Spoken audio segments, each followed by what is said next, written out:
একটু কথা শোনার দরকার আছে না নাই? ফেরেশতা জিবরাইল বলবেন, ইয়া রাসূলুল্লাহ, আমি আপনার ছাত্র হবার চাই, আপনি ওস্তাদ হয়ে আমাকে সালামের শিক্ষা দেন। এবার আল্লাহর নবী বললেন, জিবরাইল তুমি কি গ্রামার জানো? গ্রামার আরবি, বাংলা, ইংরেজি হচ্ছে গ্রামার, বাংলাতে হচ্ছে ব্যাকরণ। তা হলো 1 বছর, তা কয় বছর? কুমা হলো 2 বছর, আর কুম হলো বহু বছর। আমি কোটি কোটি উম্মতের সামনে দাঁড়ায় আছি, আর তুমি আমাকে একলা লক্ষ্য করে বলতেছো আসসালামু আলাইকা ইয়া রাসূলুল্লাহ। তাহলে আমার গুনাহগার উম্মতের খবর কি? এদেরকে বাদ দিয়া তুমি শুধু আমারে সালাম দিলা কেন? জিবরাইল বলতে, হুজুর এদেরকে সালাম দিয়ে কোনো লাভ নাই, কারণ এদের নেকির চাইতে পাপ বেশি। নেকির চাইতে পাপ যখন বেশি হয়ে গেছে, আল্লাহ জাহান্নামের রায় দিয়া দিল। এদেরকে সালাম দিয়া কি হবে? আল্লাহ রাসূল আফসোস করে বলবে, জিবরাইল সালাম দেওয়ার সময় তুমি আমার গুনাহগার উম্মতকে বাদ দিবার পারলে, নেকি আর পাপ ওজন করার সময় আল্লাহ আমি নবীকে বাদ দিয়া আমার গুনাহগার উম্মতের নেকি পাপ ওজন করলো। এই বিচার হাকিম করবে আসামির, আমি উকিল সেখানে থাকতে পারলাম না। আল্লাহর বিচার আমি নবী মানব না। আল্লাহর এই বিচার আমি নবী মানব না। এই জন্য একটা গান আছে, আপনার শুনছেন গান?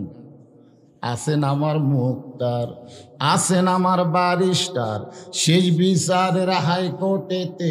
সবাই বলেন শেষ বিচার, জোরে কোন বিচার? সেই বিচারের হাইকোর্টেতে তিনি আমায় করবেন পার, আমি পাপী রাসূল জাবিন্দা।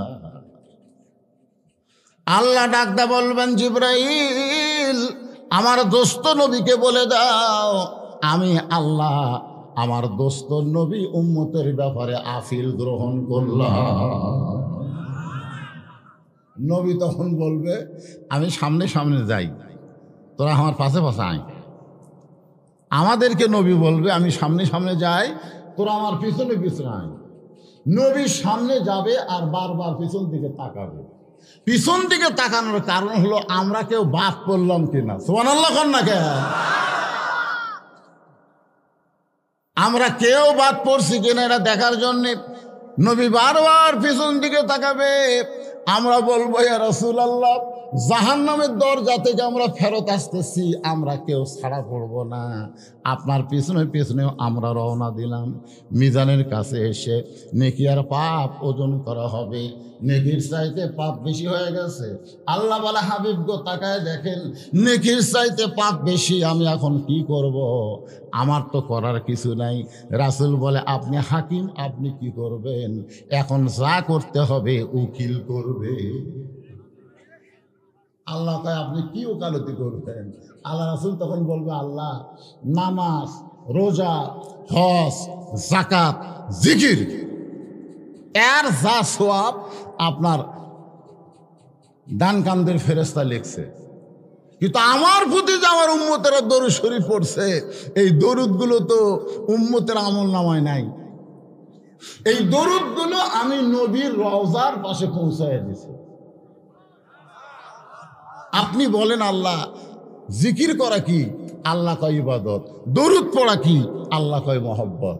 আপনি বলেছেন যে সারা জীবনের উম্মতের নেকির ইবাদত যদি এক পাল্লায় দেওয়া হয়, আর আবু বকরের এক রাতের মহব্বত যদি অন্য পাল্লায় দেওয়া হয়, সমস্ত উম্মতের নেকির চাইতে আবু বকরের মহব্বতের ওজন বেশি হবে। কয় রাত? সেটা কোন রাত? ওই যে গারে সুরের মধ্যে নবী ঘুমায় গেছে, আবু বকর ঘুমায়নি। আল্লাহ নবী ঘুমায় গেছে, আবু বকরের উরাতকে বালিশ বানায়, কিন্তু নবী ঘুমায় না, আবু বকর ঘুমায় নাই। হঠাৎ আবু বকর দেখে নবীর কপাল ঘেমে ঘাম মুক্তার দানার মতো দেখা যায়। সুবহানাল্লাহ। আবু বকরের বড় লোভ হলো, ওই ঘামটা নিয়ে আমি একটু নিজের চেহারায় মালিশ করবো। সুবহানাল্লাহ। নবী ঘুমিয়ে গেছে, এমন সময় আবু বকর নবীর কপালের ঘাম নিজের চেহারার মধ্যে যেই মালিশ করছে, সঙ্গে সঙ্গে গাড়ে সুর আলোকিত হয়ে গেছে। তাকায় দেখে ছোট্ট একটা ছিদ্র, যদি কিছু বের হয়ে আমার নবীকে কামড় দেয়। আসলে গর্তের মধ্যে দুইজন আছে। আবু বকর নিজের অস্তিত্ব ভুলে গিয়া শুধু বারবার চিন্তা করে কিছু বের হয়ে যদি নবীরে কামড়ায়। ডান পাখানা বাম পাখানা ছিদ্রের মুখে লাগায় দেয়। আল্লাহ তাআলা বিষাক্ত সাপকে ডাক দেয়া বলে, সাপরে এখন পরীক্ষা কর, লিয়াবলুয়াকুম আইয়ুকুম আহসানু আমালা। বিষাক্ত সাপ এসে পায়ে কামড় দেয়, একবার দুইবার না, পাঁচবার কামড় দেয়। আবু বকরের দেহ থরথর করে কাঁপতেছে। হঠাৎ এক ফোঁটা চোখের পানি নবীর গাল মোবারকে পড়েছে। নবী ঘুম থেকে চেতন পায়, বলে আবু বকর, বিয়ে বাচ্চার কথা মনে করে বুঝি কাঁদতেছো? আবু বকর বলে, ইয়া রাসূলুল্লাহ, আমার বুকটা ছিঁড়ে যদি আপনাকে দেখাবার পারতাম। আমার কলিজার ভিতরে আল্লাহ রাসূল ছাড়া আর কারো জায়গা নাই। তাহলে কেন কাঁদতেছো? পা দিছে কি যেন বারবার কামড় দেয়। আল্লাহ নবী বলে, আবু বকর, বিষাক্ত সাপ কামড় দিল, সেই বিষের যন্ত্রণায় তোমার চোখ দিয়ে পানি পড়লো, অথচ আমি তোমার উরাতের উপরে ঘুম পাড়ি, একটা বার তুমি আমার ঘুম থেকে ডাক দিলা না। আবু বকর বলে, নবী গো, ওই আল্লাহর শপথ করে বলতেছি, আমার জীবনের চাইতে আপনার ঘুমের দাম অনেক বেশি। যেই বলছে আল্লাহর শপথ করে বলতেছি, আমার জীবনের চাইতে আপনার ঘুমের দাম অনেক বেশি। নবী বলে, আল্লাহ, আমি আবু বকরকে কি দিব? আল্লাহ বলতেছে, হাবিব রে, নামাজ নয়, রোজা নয়, শুধু আপনাকে মহব্বত করার রাতটার ওজন এতই বেশি, সমস্ত উম্মতের নেকির চাইতেও ওজন বেশি হবে। তাহলে আমরা যে দরুদ পড়তেছি, এটা কি ইবাদত না মহব্বত? মহব্বত। নবী পকেট থেকে বের করে নেকির পাল্লায় দিয়ে বলবেন, ওই যে মাগুর গাড়ির মাহফিলে আমার পাগলা উম্মতেরা আমার নাম শুনে সাল্লাল্লাহু আলাইহি সাল্লাম বলেছিল, সেই নেকি কি আপনার কাছে আছে? আল্লাহ কয় না। কার কাছে? আপনার কাছে। আমি সেটা মিজানের নেকির পাল্লা দিলাম, সঙ্গে সঙ্গে নেকির পাল্লার ওজন বেশি হবে। এখন বলেন, সেই দুরূদ পড়তে আমাদের কোনো আপত্তি আছে? যখনই নবীর নাম শুনবো তখনই বলবো সাল্লাল্লাহু আলাইহি ওয়াসাল্লাম। মাগুরগাড়ি দারুল উলুম কওমি মাদ্রাসার উদ্যোগে আজকের ইসলামী জলসায় সম্মানিত সভাপতি হাফেজ মোহাম্মদ আব্দুল্লাহ, আপনি আজকের মাহফিলের সম্মানিত সভাপতিকে অন্তরের অন্তঃস্থল থেকে আমি শুভেচ্ছা জ্ঞাপন করছি। আজকের এই মাহফিলের সম্মানিত প্রধান অতিথি জননেতা আলহাজ মোহাম্মদ মুজিবুর রহমান মজনু, বগুড়া জেলা আওয়ামী লীগের সম্মানিত সভাপতি, আপনাদের শেরপুর উপজেলার একসময় সাবেক চেয়ারম্যান ছিল, বলেন ঠিক কিনা? তো এখন আছে বর্তমান চেয়ারম্যান। হ্যাঁ, বর্তমান চেয়ারম্যান, সামনে হয়তো এমপি ইলেকশনে যাবে। আজকে তিনি আসেন নাই, ওনার প্রতিনিধি কিছু কথা বলে গেছেন। সম্মানিত বিশেষ অতিথিবৃন্দ, সকলকে এই অন্তরের অন্তঃস্থল থেকে আমি শুভেচ্ছা জ্ঞাপন করছি। সম্মানিত ওলামায়ে কেরাম, আপনাদের মাঝে মাঝে যে সমস্ত আলেম ওলামা বসে আছেন, মাগরিবের নামাজের পর থেকে এত রাত পর্যন্ত যিনারা কোরআন হাদিসের আলোকে গুরুত্বপূর্ণ আলোচনা করে আপনাদেরকে শোনালেন, আলেম সহ আজকের মাহফিলের বক্তাগণকে অন্তরের অন্তঃস্থল থেকে আমি শুভেচ্ছা জ্ঞাপন করছি। এই মুহূর্তে আমার সামনে যারা বসে আছেন, যিনাদেরকে আল্লাহ দয়া করে রহম করে আজকের এই জান্নাতের বাগানে কবুল করেছেন, আমি আমার অন্তরের অন্তঃস্থল থেকে আপনাদের সবাইকে শুভেচ্ছা জ্ঞাপন করছি। সম্মানিত মা বোনেরা, পর্দার অন্তরালে বসে বসে যারা আলোচনা শুনতেছেন, আমি তাদেরকে শ্রদ্ধা জ্ঞাপন করে এই মুহূর্তে জানতে চাচ্ছি, আপনারা সকলে কেমন আছেন? আলহামদুলিল্লাহ রব্বিল আলামিন। যে আল্লাহ দয়া করে রহম করে আরামের বাড়ি ঘুমকে বাদ দিয়া সাধারণ খেরের উপরে জান্নাতের বাগানে কবুল করেছেন, শারীরিক সুস্থতা সহকারে, খুশি না বেজার? তাহলে সকলেই বলবো রব্বানা লাকাল হামদ হামদান কাসীরান তাইয়িবান মুবারাকান ফীহি। আমি একটা আয়াতে কারিমা তেলাওয়াত করছি, খুব ছোট আয়াত, এর উপরে আজকের আলোচনা হবে। আয়াতটা হচ্ছে ইয়া আইয়ুহাল্লাযীনা আমানু, যারা আমাকে বিশ্বাস স্থাপন করেছো, আত্তাকুল্লাহ, আল্লাহর ভয় কলিজার মধ্যে রাখার জন্যে, অকুনু মা'আস সাদিকিন, তোমরা সাদিকিনদের, সত্যবাদীদের তোমরা সাথী হও। এটা হলো আয়াতের বাংলা অর্থ। আমার কথা কি বুঝবার পারলেন? আয়াতের বাংলা অর্থ কি? যারা আমাকে বিশ্বাস স্থাপন করছো, ভয় করতে হবে কার? সবাই বলতেছেন না, ভয় করতে হবে কার? আল্লাহ ছাড়া অন্য কারো ভয় যদি কলিজার মধ্যে আসে, তাহলে বুঝতে হবে আপনার ঈমানের মধ্যে ভেজাল আছে। আর ভেজাল ঈমান নিয়ে আপনি মরবেন, কিন্তু মুসলমান হয়ে মরতে পারবেন না। মুসলমান হয়ে মরতে গেলে নির্ভেজাল ঈমান নিয়ে আমাদের দুনিয়া ছাড়া লাগবে। জোরের কথা ঠিক কিনা? সাহাবেরা প্রশ্ন করলো, ইয়া রাসূলুল্লাহ, এই ঈমান সম্পর্কে আমরা একটু জানবার চাই, যে ঈমানটাই সবচাইতে গুরুত্বপূর্ণ। সেই ঈমানটা কি? আল্লাহ রাসূল বললেন, ইকরার বিল লিসান, খুব খেয়াল করে শুনবেন, তাসদিকু বিল জানান, আমল বিল আরকান। এখানে রাসূল কয়টা কথা কইলেন? তিনটা কথা কইছে। এক নম্বর কথা হলো জবানে বলতে হবে লা ইলাহা ইল্লাল্লাহ। এবারে একটু জোরে বললে কি ক্ষতি হবে? লা ইলাহা ইল্লাল্লাহ, লা ইলাহা ইল্লাল্লাহ। একটু ঝাঁকি দিয়ে বলে, ঝাঁকি দিলে কলব পরিষ্কার হয়। বিশ্বাস যদি না হয় আলফুনা দরবারে যাবেন, ঝাঁকি কাক কয় এইভাবে, তাই না? লা ইলাহা ইল্লাল্লাহ মানে এর থেকে মাথা নিয়ে এসে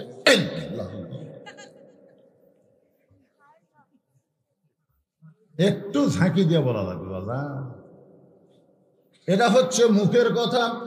ইকরার বিল লিসান, জবানে বলা লাগবে। দুই নম্বর হলো তাসদিক বিল জানান, তাসদিক বিল জানান, কলিজার মধ্যে ঈমানের জায়গা দেওয়া লাগবে। কলিজার ভিতরে, জোরে কোন কার ভিতরে?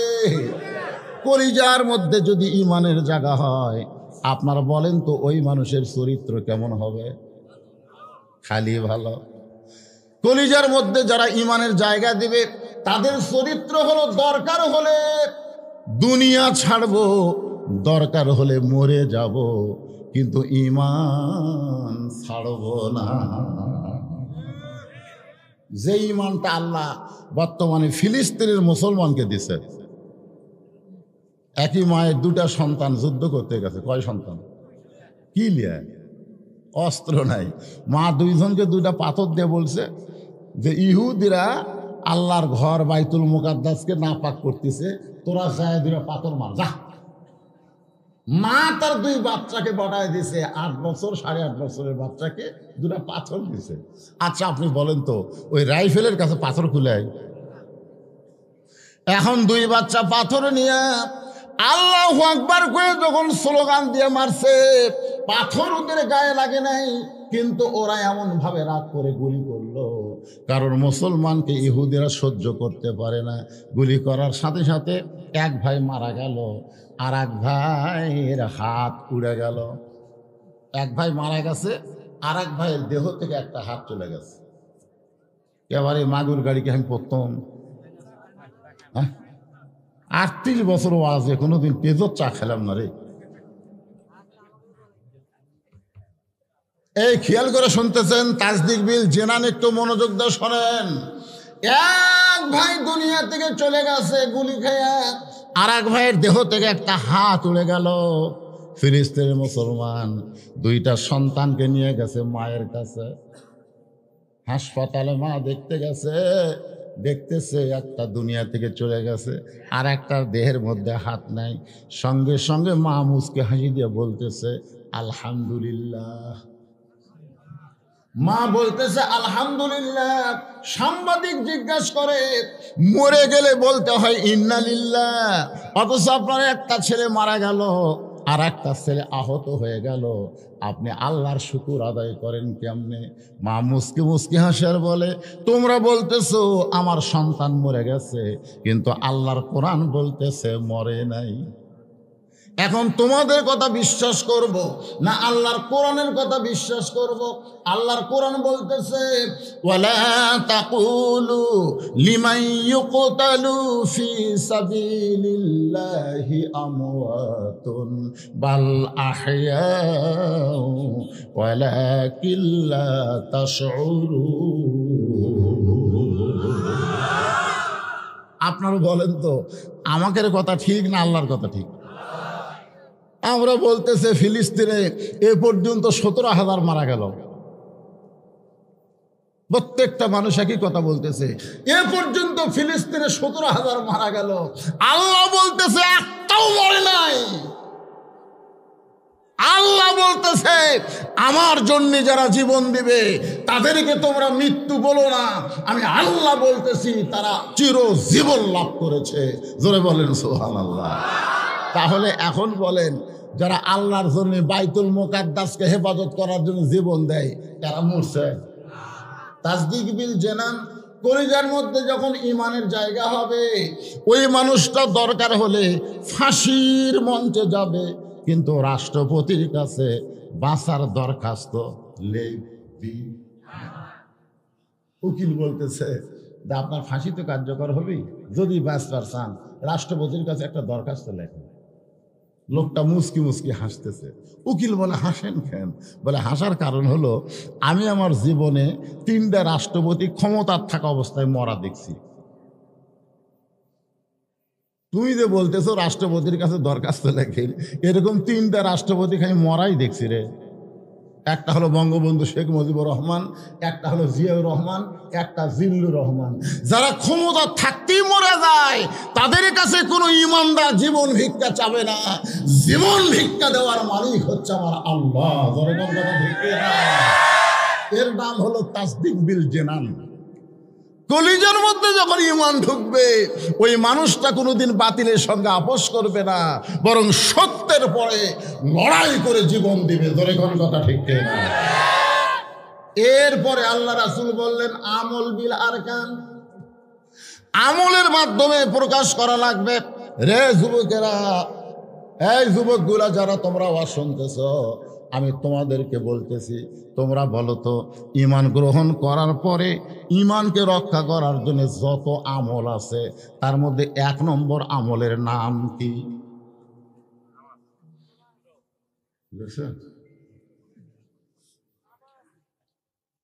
আপনারা, আমি কিন্তু আমলের কথা কইছি, আমল আমল। এই যে সভাপতি সাহেব এতক্ষণ পর বলতেছে না, আপনারাও কছেন, কিন্তু আমার কানত আসেনি, আমি একটু ঠসা হয়ে গেছি। পারে মনু মনু করলে হবি, মনু মনু করলে হবি।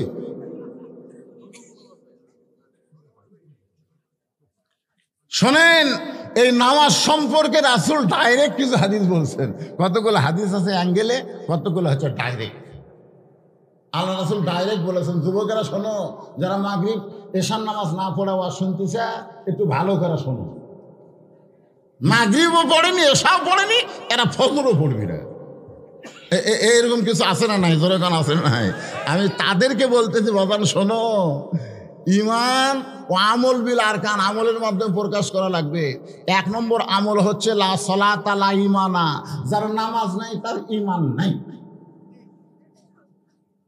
লা সালাতা লা দীনা, যার নামাজ নাই তার কোনো ধর্মই নাই।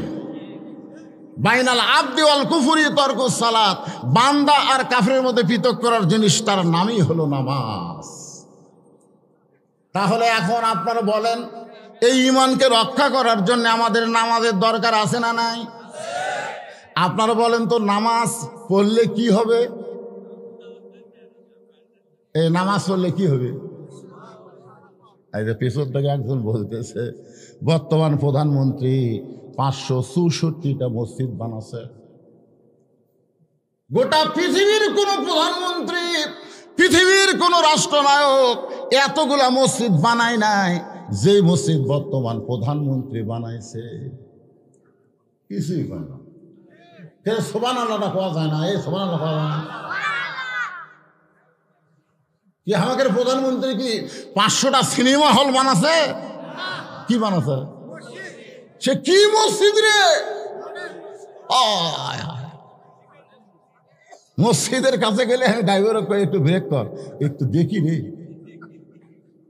আল্লাহ আল্লাহ, এমন একটা দেশে আমাদের বসবাস, যেই দেশের প্রধানমন্ত্রী 564টা মসজিদ বানাইছে। এক একটা মসজিদ বানাতে 20 কোটি টাকা করে খরচ হয়েছে। কিন্তু এখানে আবার কিন্তু আছে, কিন্তু হলো মুসল্লি নাই। এই জন্য আল্লাহ কোরআনে বলেছে, আল্লাযীনা ইম্মাক্কান্নাহুম ফিল আরদ, জমিনের মধ্যে কাউকে যখন প্রধানমন্ত্রী বানানো হবে, কেউ যখন ক্ষমতার চেয়ারে বসবে, তার উপর পদ্মা সেতু নির্মাণ করা, বাল্য বিয়ে বন্ধ করা, মাদকমুক্ত সমাজ গঠন করা, রাস্তার উপর ওভারব্রিজ করা, এইগুলা কাজ হলেও 1 নম্বর কাজ না। 1 নম্বর কাজ হলো আকামুস সালাত, নামাজ কায়েম করা। জোরে গান কথা ঠিক করে। আজকে যদি বাংলার সরকার নামাজ কায়েম করতো, আমাদের যুবকেরা এই মোবাইলের অশ্লীল ছবি দেখতো, দেখবার গেলে নামাজ সামনে এসে দাঁড়াতো। এই জন্য আল্লাহ বলেছেন, ইন্নাস সালাতা তানহা আনিল ফাহশাই ওয়াল মুনকার, একমাত্র নামাজই পারে মানুষকে যাবতীয় খারাপি থেকে বাঁচায় দিতে। এখন কতগুলা যুবক বলতেছে, হুজুর আমরা না হয় 5 ওয়াক্ত পড়ি না, তাই বলে কি জুমার নামাজ পড়ি না। মাইকের সাউন্ড এরকম করলে হবে না তো বাবা। এই দেখেন সাউন্ড আর ভিতরে নাই, সব বাইরে যায় বাজতেছে। আপনারা কি আমার কথা শুনতে পাচ্ছেন? এই যেরকম আগে ছিল ওটাই দাও। কারো কথা শোনার সাউন্ড অন্যদিকে করো না, যেটা আছে। বক্তার কথা শোনা মাইক চলান লাগি বাবান, বক্স বলবে আসতেছে না, ভিতরে সাউন্ড দাও। যারা বসে আছে এরা যেন আমার কথা বুঝবার পারে। বক্স বাজিচ্ছে, আমার কথা কি শুনবার পারতেছেন? মাশাআল্লাহ, শুনবার পারলেই ঠিক আছে।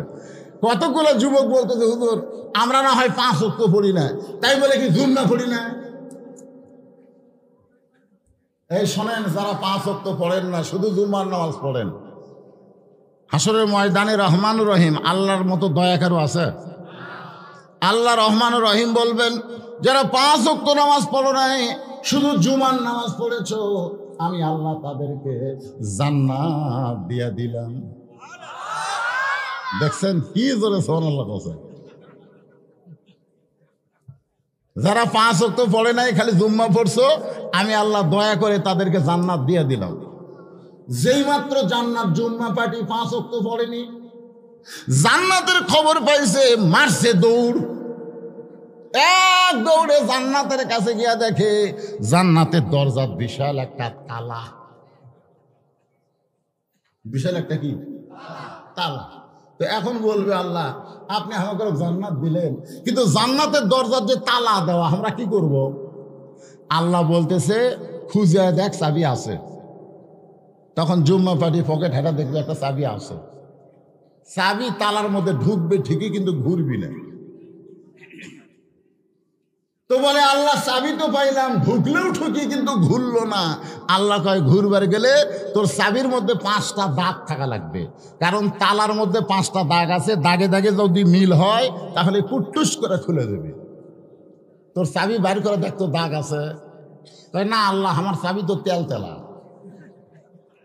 তখন জুম্মা পার্টি বলবে, 5টা দাগ কিসের? আল্লাহ বলবে, ফজর, জোহর, আসর, মাগরিব, এশা।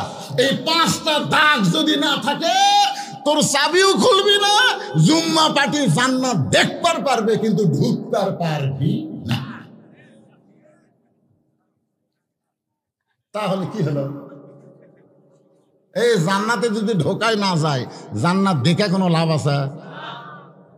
এই জন্য যারা খালি জুম্মা মারেন, আমি তাদেরকে অনুরোধ করব, জি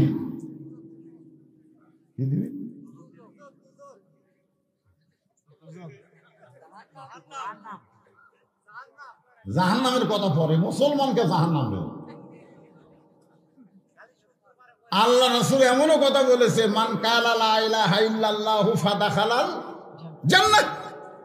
একবার যদি কেউ লা ইলাহা ইল্লাল্লাহ পড়ে সে জান্নাতের মধ্যে প্রবেশ করবে। মুসলমানেরা জাহান্নামের কথা শুনবে কেন? মুসলমানেরা জান্নাতের ওয়াজ শুনবে। জোরে কোন কথা ঠিক কিনা? আমি বলবো জান্নাত দেখে আর ফেরত আসা কষ্টকর না। আমরা কি মরছি? মরলে না হয় কষ্ট হবে, এখনো তো বাঁচা আছি রে যুবক। আজকে ফজর থেকে খালি নিয়ত করেন যে বাকি জীবনে একটা ওয়াক্ত নামাজ বাদ দেব না। আল্লাহ কয় যত নামাজ না পড়েছিস পাপ হয়েছে, নিয়ত করার সঙ্গে সঙ্গে আমি আল্লাহ তোকে মাফ করে দিলাম। তাহলে কারা কারা মাগরিব এশার নামাজ পড়েননি হাত তোলেন, এটা আমি বলবো না। কারা কারা মাগরিব এশা পড়েননি হাত তোলেন, এটা বলবো না। এই হাত তুলছে কেন? কারা কারা মাগরিব এশা পড়েননি হাত তোলেন, আমি বলবো না। কিন্তু কারা কারা ফজরের নামাজ পড়বেন না একটু হাত তোলেন। কারা কারা ফজরের নামাজ পড়বেন না হাত তোলেন তো দেখি। একজনও নাই।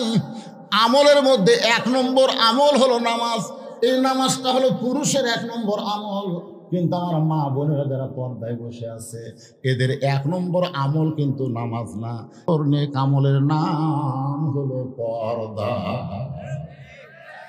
এ আমার মায়েরা শোনেন, পুরুষের জন্য 1 নম্বর নেক আমলের নাম কি? এ সবাই জোরে করে 1 নম্বর নেক আমলের নাম কি? আর নারীদের জন্য 1 নম্বর নেক আমলের নাম হলো পর্দা। আমার মায়েরা শোনেন, একটু মনোযোগ দিয়ে শুনবেন। এই পর্দা জিনিসটা এটা কোনো বক্তার ওয়াজ না। পর্দা হলো আল্লাহর কোরআনের আইন। আল্লাহ কোরআনে বললেন, অকরনা ফি বুয়ুতিকুন্না ওয়ালা তাবাররাজনা তাবাররুজাল জাহিলিয়াতিল উলা। আচ্ছা, আপনারা কি আমার কথা বুঝবার পারতেছেন না? তাহলে এই উল্টা বসা করেন কেন? হ্যাঁ,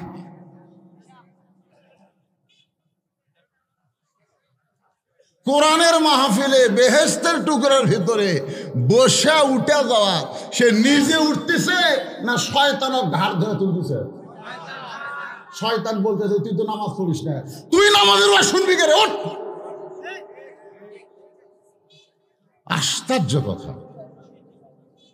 এখন পর্দার ওয়াজ যেই শুরু করব, কতগুলো মরদ মানুষ বলবি আমার বইয়েরই পর্দা নাই। আরে পাগলা, নাই তো কি হয়েছে? নামাজ পড়ি নাই তো কি হয়েছে? আজ থেকে আমরা শুরু করব। হায়াত আছে না নাই? ধরে কোন হায়াত আছে না নাই? আল্লাহ বলেছেন লা তামুতুন্না, মৃত্যুবরণ করো না ইল্লা ওয়া আনতুম মুসলিমুন, যতক্ষণ মুসলমান না হবে। এক হিন্দু আমাকে বলতেছে, হুজুর আপনি মুসলমানের ঘরে জন্ম নিয়েছেন তো বড় বড় কথা বলতেছে, হিন্দুর ঘরে জন্ম নিলেই বুঝতেন। আমি বললাম পাগলা, তুই হিন্দুর ঘরে জন্ম নিছিস তো কি হয়েছে? মরার সময় মুসলমান হয়ে মর। কারণ এখনো তো আমরা জীবিত আছি, আসি না নাই? ধরে কোন আসি না নাই? এখন আমাদের তওবা করার সুযোগ আছে ভাই। আমার মা বোনেরা যারা পর্দার অন্তর আছেন একটু মনোযোগ দেন। গভীর রাত্রে মা ফাতেমা হযরত আলীর বুকের মধ্যে মাথা লুকাইছে, ছোট বাচ্চার মতন ফোফায় ফোফায় কাঁদতেছে। আলী বলতেছেন, ফাতেমা এই গভীর রাত্রে তুমি কেন কাঁদতেছ? ফাতেমা বলে, স্বামী গো, আল্লাহ তাআলা আমার দোয়া কবুল করেছে। হযরত আলী বলে, ফাতেমা আল্লাহ যদি দোয়া কবুল করে থাকে তাহলে কান্দো কেন? আল্লাহ দোয়া কবুল করছে তাহলে কান্দো কেন? কারণ দোয়া কবুল করা হলো আলহামদুলিল্লাহ, দোয়া কবুল করা হলো খুশির খবর। ফাতেমা বলে, স্বামী গো, কি দোয়া আল্লাহ কবুল করছে এইটা কি আপনি শুনবেন না? আলী বলতেছে, ফাতেমা কি দোয়া আল্লাহ তোমার কবুল করলো? ফাতেমা বলতেছে, আল্লাহ তাআলা আমাকে পর্দার মধ্যে মৃত্যু দান করবে। তার ভিতর পর্দার ভিতরে আল্লাহ মৃত্যু দান করবে। আলী বলতেছে, ফাতেমা যেই মেয়েটা সব সময় দুনিয়াতে পর্দার মধ্যে থাকলো সেই মেয়েটাকে আল্লাহ পর্দার মধ্যে মৃত্যু তো দিবেই, এইটা খুশির খবর, তাহলে তুমি কান্দো কেন? ফাতেমা বলে, স্বামী গো, এই মৃত্যুটা কখন হবে আপনি কি জানেন? আলী বলতে তো ফাতেমা, মৃত্যুর খবর একমাত্র আল্লাহ ছাড়া দুনিয়ার কেউ বলতে পারবে না। আপনারা বলেন তো, মরার খবর আল্লাহ ছাড়া কেউ জানে? আমি নিজের চোখে দেখছি গোবিন্দগঞ্জে, আমার সামনে এক মোটর সাইকেলওয়ালা খালি এইরকম এইরকম এইরকম করে গাড়ি চালায়, মানে আমি সোজা চলাই না, মানে গাড়ির আবার কি জানেন, যেটি বসে সেটা হলো দোপা, আর পিছন দিকে সিট হলো উঁচে। আমি এক মেয়ের বাপকে বললাম, কে ভাই জামাইকে এরকম গাড়ি কিনে দিচ্ছেন কেন? একটা বেয়া সাইজ গাড়ি। আমাকে হুজুর কিনে দেওয়ার কারণ হলো আমার মেয়ে থাকবে উঁচে, আর ওই আমার টাকালে গাড়ি কিনছে, ই থাকবে নিচে, এই জন্য সিটের কাছে দোপা, দোপার মধ্যে আমার জামাই বসবে, আর আমার মেয়ে পিছন দিকে উঁচিয়াত বসে আর ঘাড়ের উপর হাত দিয়ে বেড়াবে। আমার টাকা নিয়ে হুন্ডা লিব আর তুই উঁচিয়াত বসবো। ইয়ং ছেলে হুন্ডা চালাইতেছে এরকম এরকম করে, হঠাৎ একটা ভুটভুটির সাথে বাজে যায়, ঘুরে চলে যাচ্ছে, এক ট্রাক ওর উপর দেখাচ্ছে, নিজের চোখে দেখা। ওই জানেই না যে এই জায়গায় ওর মৃত্যু আছে। আমরা কি জানি কখন আমরা মরবো? এটা কি আমরা জানি? যদি না জানি তাহলে কে কখন মরবে? হযরত আলী বলতেছে ফাতেমা, এটা কেউ বলতে পারে না। ফাতেমা বলতেছে, স্বামী গো, যদি আল্লাহ আমাকে জানাই, যদি আল্লাহ আমাকে জানাই, আমার আল্লাহ পাক আমারে জানাইছে আজকে গভীর রাত্রে ফাতেমার মৃত্যু হবে। যেই বলছে আজকে গভীর রাত্রে ফাতেমার মৃত্যু হবে, গাছের গোড়া কাটলে গাছটা যেমন ঠাস করে পড়ে যায়, হযরত আলী তেমনি পড়ে গেলেন ঘরের মাঝায়। মা ফাতেমা মুস্কি মুস্কি হাসতেছে, যিনি গভীর রাত্রে মৃত্যুবরণ করবেন তিনি হাসতেছে, আর মৃত্যুর খবর শুনে হযরত আলী কাঁদতেছে। মা ফাতেমা নিজের স্বামীর মাথাটা উরাতের উপরে নিয়ে কপালে একটা চুমা খায়। ওগো স্বামী, আপনি হলেন আসাদুল্লাহিল গালিব, আপনি হলেন আনা মাদিনাতুল ইলমি ওয়া আলিউ বাবুহা। আল্লাহ রাসূল বলেছেন আমি হচ্ছি এলেমের শহর, আর আলী হচ্ছেন তার দরওয়াজা। জোরে গান না সুবহানাল্লাহ। আর আপনি কি আসাদুল্লাহিল গালিব? আপনি দুনিয়ার সবচাইতে বড় জ্ঞানী, দুনিয়ার সবচাইতে বড় বীর। আমার মৃত্যুর খবর শুনে আপনি যদি এভাবে দুর্বল হয়ে যান, তাহলে আমি মরে যাওয়ার পর আমার 3টা চাওয়া কে পুরা করবে? আলী কান্দার বলে, ফাতেমা, দুনিয়ার জীবনে গরিব ছিলাম বলে তুমি কিছুই চাইলা না, মরার পরে তুমি কি চাইবা ফাতেমা? ফাতেমা বলে, 1 নম্বর চাওয়া হলো পর্দার মধ্যে রাতের বেলা আমার মৃত্যু হবে, পর্দার ভিতরেই আমাকে দাফন করা লাগবে। আমার মায়েরা বোনেরা যারা পর্দার অন্তরে আছেন, একটু মনোযোগ দিয়ে শোনেন, পর্দা কারে কয়? আমাদের বাংলাদেশে মেয়ে মানুষ মরে গেলে 5 কাপড় করে, কোন কয় কাপড়? আমার এলাকার এক মেয়ে মানুষ ভাই চেয়ারম্যানে দাঁড়াচ্ছে, যাকে পাচ্ছে তাকে ধরে বলতেছে, ভাই ও ভাই ও ভাই আমাকে একটা ভোট দিও ভাই। যাক পাচ্ছে তাকে ভোট দিছে। ওই মেয়েটা আমার দিকে যখন ভোট চাওয়ার আশায় আসতেছে, আমি ভয়ে পারছি দৌড়ে, কারণ ওর অভ্যাস ভালো না, তো হাত লিয়ে বুকুর ঠেকায়, ওয়াদা করেন একটা ভোট দিবেন কেনা। আমি চিন্তা করলাম এই তো খুব খারাপ, প্রত্যেকটা মরদ মানুষের ধরে বুকুর হাত থেকে কয় ওয়াদা করেন দিবেন কেনা, ওই ভয়ের ঠেলা কয় দিন। আমি ওই মেয়েটার স্বামীর কাছে গেলাম, স্বামীর কাছে গিয়ে বললাম, ভাই আপনার বউ যদি মরে আপনি কয় কাপড় দিবেন?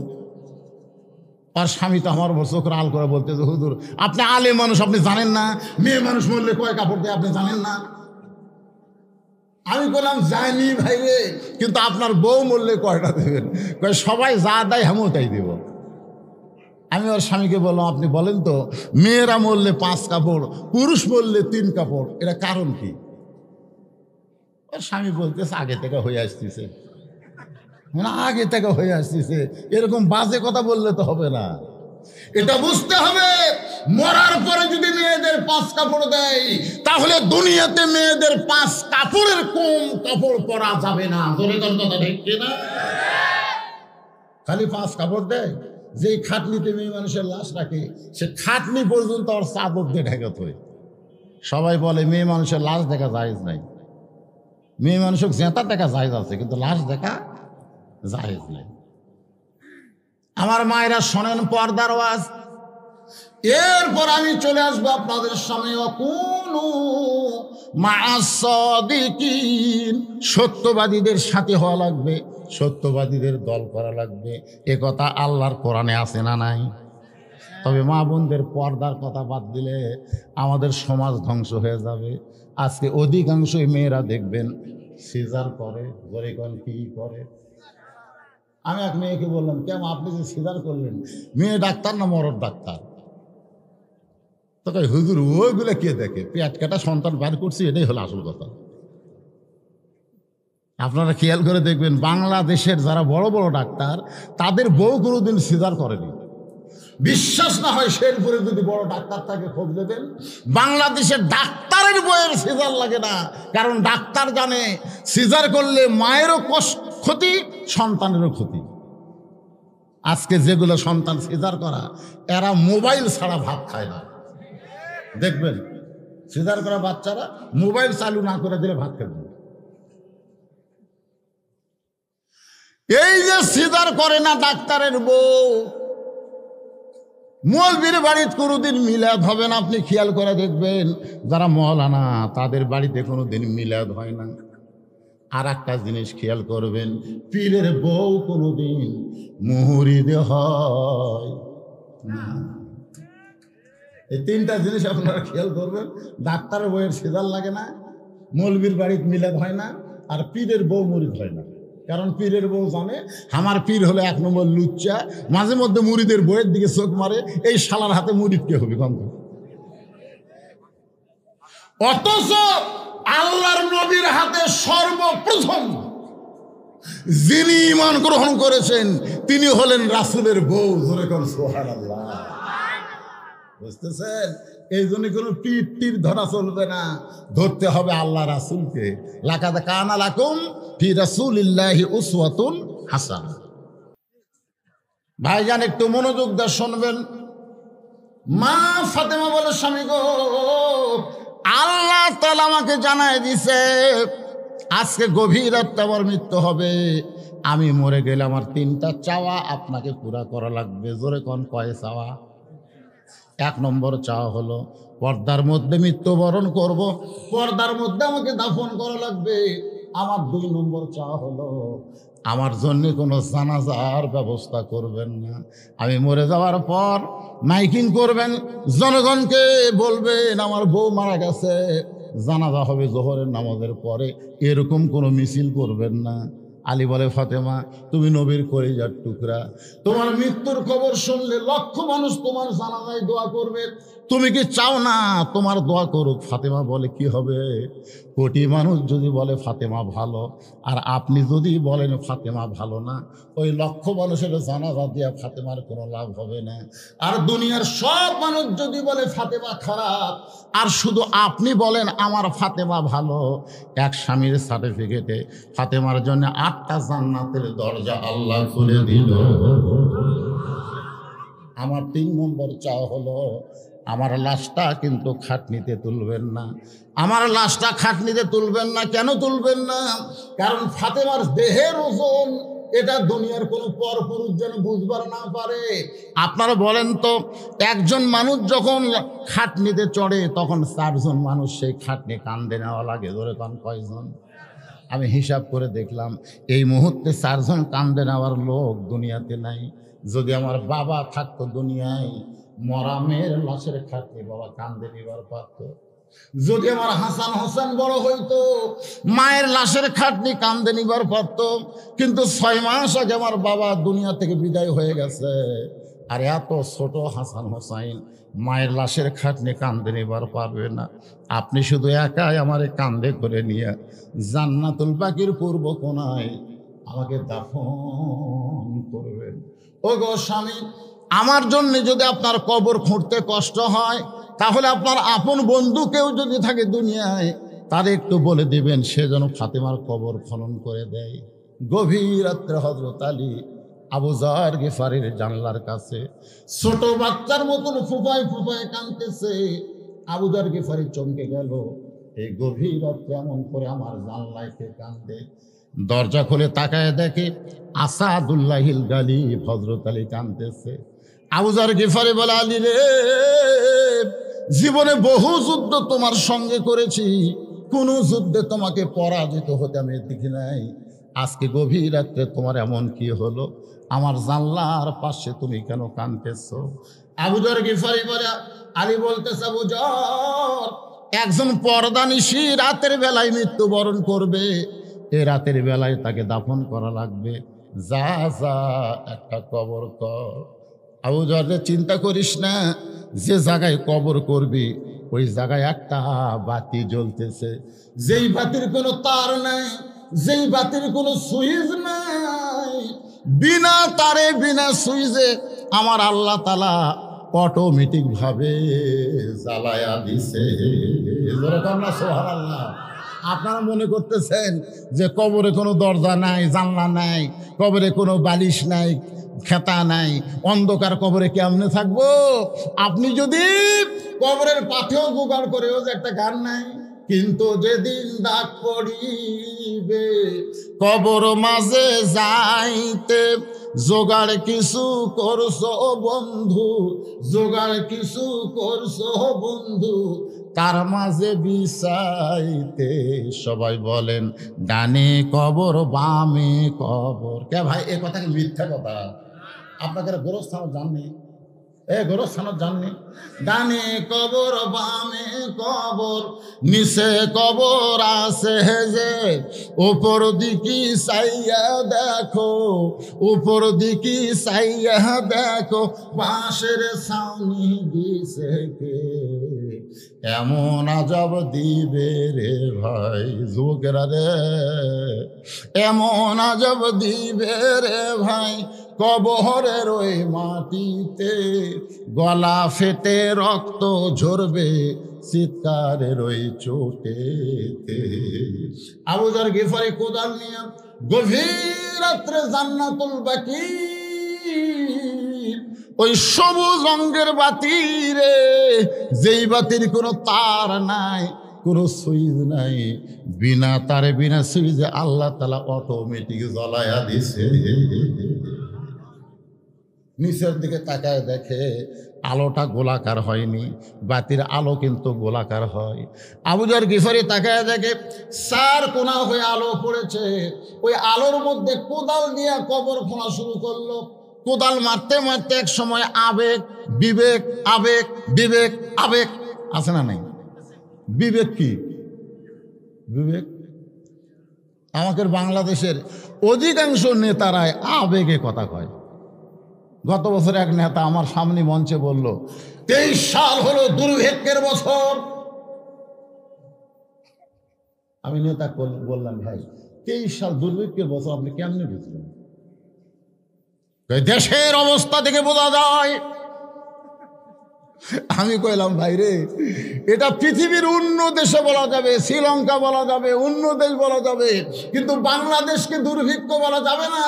কারণ যেই দেশের আকাশ দিয়ে পাখি উড়ে যাওয়ার সময় পায়খানা করলে মাটির পড়ার 7 দিন পরে একটা করে গাছ তৈরি হয়, এটা দুর্ভিক্ষের দোষ না। অভাব হতে পারে, জিনিসপত্রের দাম বাড়তে পারবে, কিন্তু মানুষ না খেয়ে থাকবে না। কথা বল না। আগে বাজারত গেলে 10 টাকা 20 টাকা বার হচ্ছিল, ধরে কর ঠিক কিনা, আর এখন বাজারত গেলে খালি 500 টাকার লোক, খালি 500 টাকা। আমি বললাম, কে রে ভাই এত টাকা আছে হুজুর? জিনিসপত্রের দাম বাড়লে কি হবে? কামাই যদি বেশি হয় অসুবিধা আছে। কথা কন না কেন? আগে আমাদের এলাকার প্রতি সপ্তাহে একটা করে গরু জব হতো, সকালবেলায় এসা পর্যন্ত গরুর গোস্ত বিক্রি হতো। পরে কষাই বাড়ি বাড়ি যায়, কয় ভাই কার বাড়ি ফিরি দাও রে, আজকে গোস্ত বাড়ছে ভাই, বেচা হয়নি ভাই। আর এখন ফজরের সময় জব করে, 8টার সময় যায় দেখে গোস্ত নেই। এ কথা কন না কেন? কথা কন না কেন? 8টার সময় যায় দেখে নাই।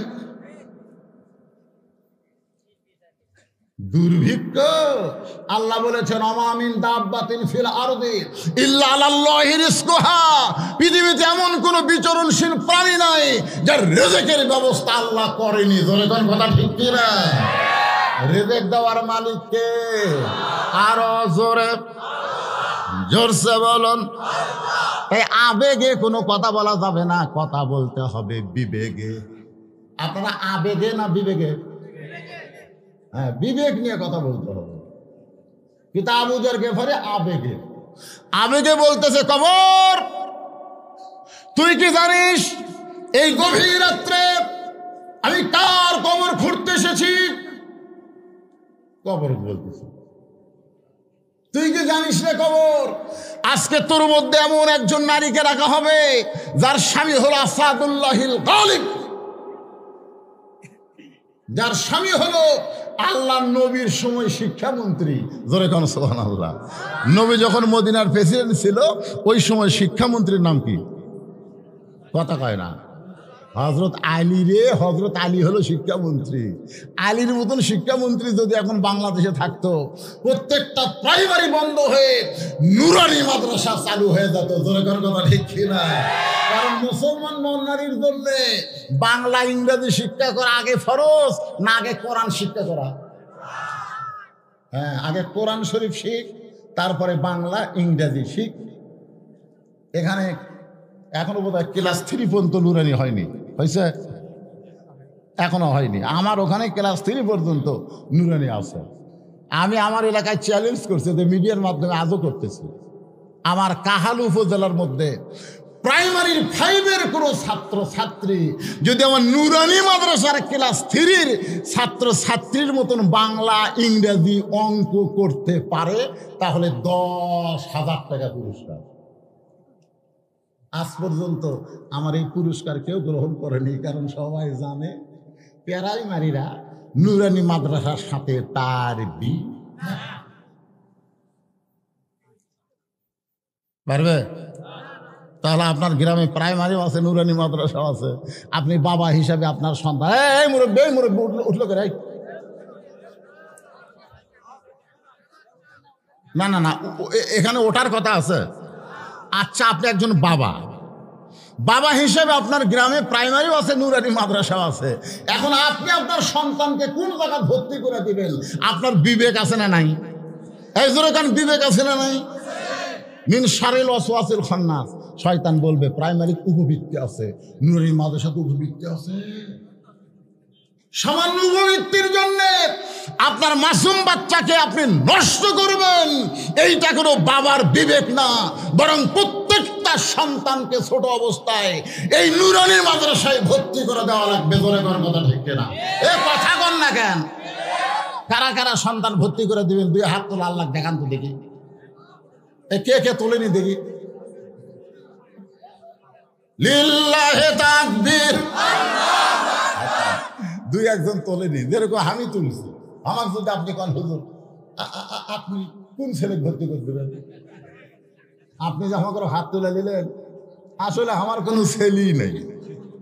আমার 3টা মেয়ের মধ্যে 2টা মেয়ের বিয়ে হয়ে গেছে, আর একটা মেয়ে ছোট, উই আবার তানজিবুল উম্মাহ হাফিজি মাদ্রাসা বগুড়ায় পড়তেছে। আমার এক নাতি আছে রে হোসাইন, উনি এখন তানজিবুল উম্মায় হাফিজ হচ্ছে। তার মানে হাত তুলে আমি বুঝালাম, ছেলে দিবার পারি তো কি হয়েছে, নাতিক দিয়েছি। ধরে কোন কথা ঠিক না? তো নাতি কি ছেলে না? উইকে আমি না থাকলে দুনিয়াতে আসতো। ওর মাও আমি জন্ম দিছি, আর ওর মায়ের পেট থেকে উনি বাড়াছে। কথা কন না, কথা কন না কেন? তাহলে আপনাদের নাতি পুতি যেগুলো আছে, ছেলে মেয়ে হয়তো নাই, বড় হয়ে গেছে, নাতি পুতিকে এ মাদ্রাসায় দেওয়ার দরকার আছে না নাই? যে মাদ্রাসার একটা মাসুম বাচ্চা কথা ঠিক মতো করবার পারে না, সেই বাচ্চা জানাজা পড়ে আপনাদেরকে দেখালো।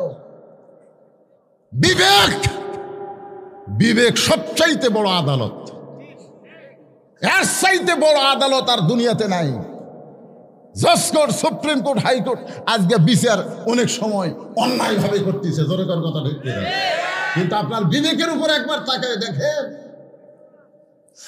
আবু যর গিফারি বলল, কবর খবরদার বেয়াদবি করবি না, তোর মধ্যে এমন একজন নারীকে রাখা হবে যার 2টা সন্তান জান্নাতি যুবকদের সরদার। সুবহানাল্লাহ, আসতে বলেন। ওমর ফারুক আসরের নামাজের পরে নবীকে বলতেছি ইয়া রাসূলুল্লাহ, আপনি আসরের নামাজ পড়ালেন, প্রথম রাকাতে 3 বার সুবহান রাব্বিয়াল আলা কইলেন, আপনি আল্লাহ আকবার করলেন, আমরাও মাথা তুললাম, কিন্তু দ্বিতীয় রাকাতে যায়া 100 বারের বেশি আমি সুবহান রাব্বিয়াল আলা কই, কিন্তু আপনি সেজদা তোলেন না। এক সময় আমার মনে হলো নবী কি ঘুমে গেছে নাকি রে? আমি মাথা তুলে দেখবার চাইলাম, কিন্তু আমার বিবেক বলল একতে দায়িত্ব বিহাদার ইমাম, ইমামকে অনুসরণ করা লাগবে। এত লম্বা সেজদা দিলেন কেন হুজুর? আল্লাহ রাসূল বললেন, ওমর তুমি যেমন সেজদায় ছিলা, আমি নবীও তেমন সেজদা ছিলাম।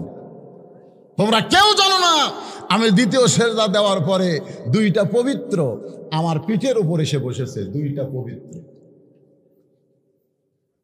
আমি 3 বার সুবহান রাব্বিয়াল আলা বলার পরে আমি বাম হাত দিয়ে ওদেরকে নামাবার চাই, আমার হাসান হোসেনকে আমি পিঠ থেকে নামাবার চাই, কিন্তু নামাজের মালিক আল্লাহ ডাক দেয় বলে, হাবিব আমার চিন্তা করে আপনি হাসান হোসেনকে নামাবেন না, ওরা 2 ভাই যতক্ষণ আপনার পিঠে বসে থাকবে আপনি সেজদা থেকে মাথা তুলবেন না। 100 বার সূরা রাব্বিয়াল আলা বলার পরে ওরা 2 ভাই নামে গেছে, তারপরে আমি সেজদা থেকে মাথা তুলছি। সঙ্গে সঙ্গে সমস্ত সাহাবীরা চুপ করে বলতেছে, আল্লাহ আল্লাহ। নবীর পিঠে যারা চড়ে বসে আল্লাহ সেজদা তুলবার না বললে নবী তুলবার পারে না, এরা আর যাই হোক সাধারণ কোন সন্তান না। সেই 2 সন্তানের মা এই কবরের মধ্যে রাখা হবে। খবরদার কবর বেয়াদবি করিস না। কবর রে, তোর মধ্যে এমন একজন নারীকে রাখা হবে, আল্লাহ নবীর মেয়ে হওয়ার পরেও নবী তাকে মা হিসাবে সম্মান করেছে। ফাতেমা নবীরকে আমাকে একজন বলতে যে হুজুর খাদিজা যদি মা হয় উম্মাহাতুল মুমিনিন, তাহলে ফাতেমাকে মা বলা যাবে না? আমি বললাম তাহলে ফাতেমাকে কি বলা লাগবে? বলে ফাতেমাকে বলা লাগবে বোন। আমার কথা কি বুঝলেন? খাদিজাকে আমাকে খাদিজা কে হয়? হুজুর আপনি একটু জোরে কন্ত কে হয়? উম্মাহাতুল মুমিনিন। তাহলে ফাতেমা হলো খাদিজার মেয়ে, মা যদি মা হয় তাহলে মেয়ে বোন হবে। তো হুজুর আপনারা বলবেন বোন ফাতেমা। আমি বললাম কে রে পাগলা, আদম তোমার কে হয়? তাই আমার বাপ হয়। তোর বাপের কে হয়? বাপ হয়। তোর দাদার কে হয়? বাপ হয়। তা আদম যদি তোরও বাপ, তোর বাপেরও বাপ, তোর দাদারও বাপ, তাহলে ফাতেমা আমাকে মা হলে অসুবিধা কোন জায়গায় রে?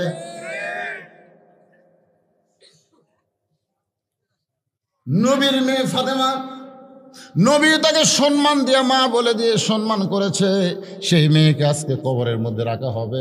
খবরদার কবর বেয়াদবি করিস না, খবরদার কবর বেয়াদবি করিস না। এই কথা বলে আবার যখন কোদাল মারতে চায় এমন সময় কবরের ভিতর থেকে একটা আওয়াজ আসতে সাবুজার, এই কবরকে সাবধান না করে বরং যারা কবরের মধ্যে আসবে তাদেরকে সাবধান করো। এই কবরকে সাবধান না করে বরং যারা কবরের মধ্যে আসবে তাদেরকে সাবধান করো। আমি আপনাদের বুঝানোর জন্য বলতেছি ভাইজান, হযরত আলী গভীর রাত্রে ফাতেমাকে কবর দেওয়ার জন্য নিয়ে গেছে। কবরে দাফন করার পরে আল্লাহর কাছে বলতেছে, আল্লাহ এই ফাতেমাকে তুমি কবুল করো, এই ফাতেমাকে তুমি কবুল করো। এই দোয়া করার পরে তাকায় দেখে সামনে কয়েকটা পুরাতন কবর দেখা যায়। এই মাত্র ফাতেমার কবর দিল, সেই নতুন কবর আর দেখা যায় না। আলী চিল্লায় বলে ফাতেমার কবর, ফাতেমার কবর। কে যেন ডাক দেয় বলে আলী রে, কিয়ামত পর্যন্ত যদি হায়াত পাও আর জান্নাতুল বাকির মধ্যে যদি দৌড়াও, ফাতেমার নতুন কবর আর তুমি দেখতে পাবা না।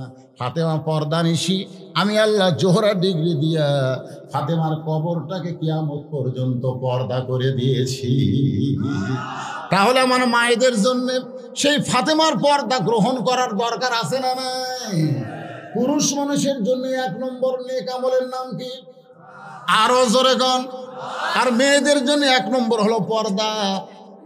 আমল বিল আরকানের উপর ওয়াজ করার পরে এবার চলে আসেন, আল্লাহ বলতেছেন আত্তাকুল্লাহ, ভয় করতে হবে কার?